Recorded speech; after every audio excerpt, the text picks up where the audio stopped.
What's up, guys? Welcome back to DIY Dad. This is part 2 of our electrical safety series. Today we're going to be taking a look at how circuits work in your home. Check it out.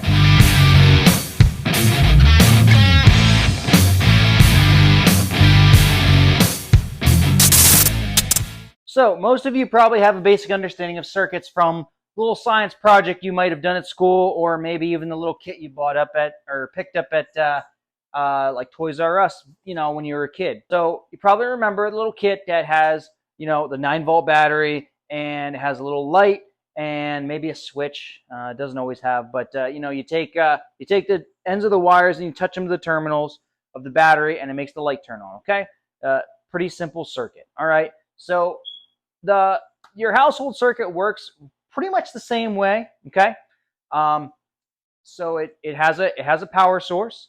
It comes in, it does work through a light bulb or whatever you have plugged into your outlet, and then it goes back to the power source, okay? It's the same thing. However, it goes through the circuit breaker. And the reason why I'm here talking about this is because this is the brains of everything, okay? This is the brains of all the circuits in your house, all right? So let's start from the top where the electricity comes from. So starting at the transformer outside, it takes 1,000 volts from the main power and transforms it into 240 volts, which is what your house needs to run everything in it. So from the transformer, a cable runs with 3 wires in it, okay? That cable comes in, and these 3 conductors are 2 leads. In this case, they're red and black. These are both carrying 120 volts, that's important, and 1 neutral wire, okay? So from there, these 2 hot leads go into your breaker panel on 2 different legs. Pretty much each one of those legs is able to support a breaker, okay? So I have a breaker right here, okay? All these breakers have a number on them, okay? And that number is just simply the amount of amps that circuit can handle, all right? So it's just a switch, okay? There's nothing to be afraid of here. It acts like a switch on your wall. So it'll cut power when there's more than, in this case, 20 amps running through it. It'll shut it off, okay? We've all done it. Our wives have done it.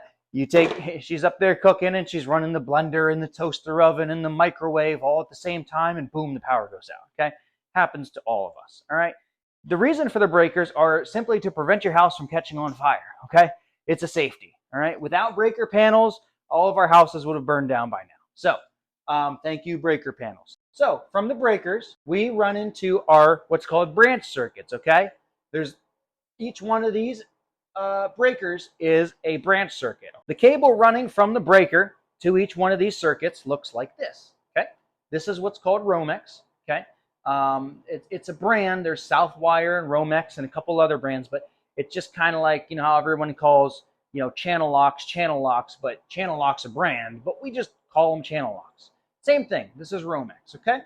A Romex cable is going to have a black, a white, and a copper bare, okay? Some of them will have a black and a red, but for explanation purposes, we're just going to go with a regular, 3-wire one here. So what's going to happen is this black wire is going to connect to the breaker, okay? And then from the breaker, it's going to run through this black wire all the way to your outlet, okay? I have an outlet right here. It'll connect to your outlet on a terminal, okay?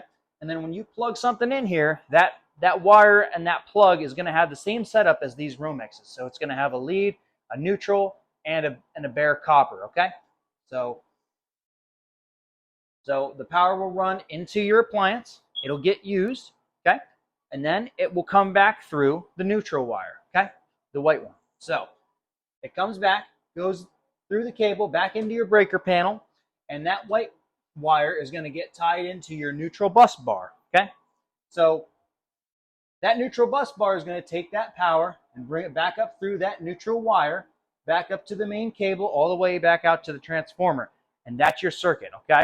It's completed now, right? So that's how circuits work in your home. Now, there's one cable we haven't talked about yet, and that's going to be your ground wire, okay? Your ground wire is actually another safety, okay? Your ground wire is going to prevent things called ground faults, okay? What a ground fault is basically when the hot wire slips off of the terminal of your outlet or your light, and it will touch the metal box that your receptacle is sitting in, and this ground wire will be attached to that metal box via a screw, okay? So the power will come in from the lead wire, go in through your box, and then it will come back in through your ground wire and back up that cable again. And that bare wire gets attached to the ground bus bar that's up here, buried, okay? Power will then go from the bus bar to the neutral wire via a, oh my God, what's the word? I'm having a brain fart here. They're bonded, that's it. Oh my goodness. I could not think of it to save my life. They are bonded via this green screw right here, okay? So that circuit will continue through the neutral wire then and back up to the transformer, okay? So it still completes a circuit, but why does your breaker trip, okay? This is where the amps come into play, okay, and the resistance factor. So if you think about it, like I said before, when power is coming in through this hot wire or going into your light bulb, right, it needs resistance because it needs work and it controls those amount of amps, okay? If you don't have any work for this electricity to do, it's going to touch that metal box and then shoot right back into this metal wire. You have no resistance there, okay? The amps are going to go way up, and then it's going to be way more than 20 amps or 15 or 30 or whatever. It's probably going to be like hundreds of some amps. And it's going to immediately trip that breaker, okay? So that is why these ground wires are so important, okay? Everything metal needs to have a ground wire on it, period, end of story. So that's pretty much a circuit in a nutshell. There's quite a bit more to it than that. Like I said, people go to school for years for this stuff, but this is what you need to know to be safe. Now, I know what you're thinking. What does this have to do with safety? All you're doing is telling me how a breaker panel works. Well, guys, knowledge is power, okay? And you need to understand how electricity works. Some DIY stuff you can kind of get away with fudging it or whatever.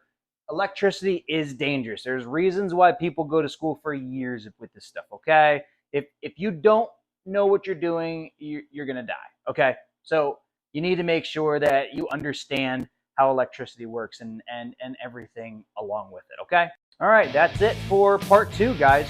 Part 3 is going to be what tools you need to use and what tools you need to get to keep yourself safe. Plus, the one tool that you're going to need that's going to save your ass every time. That's in the next one. Until then, keep yourself safe and just go ahead and do it yourself.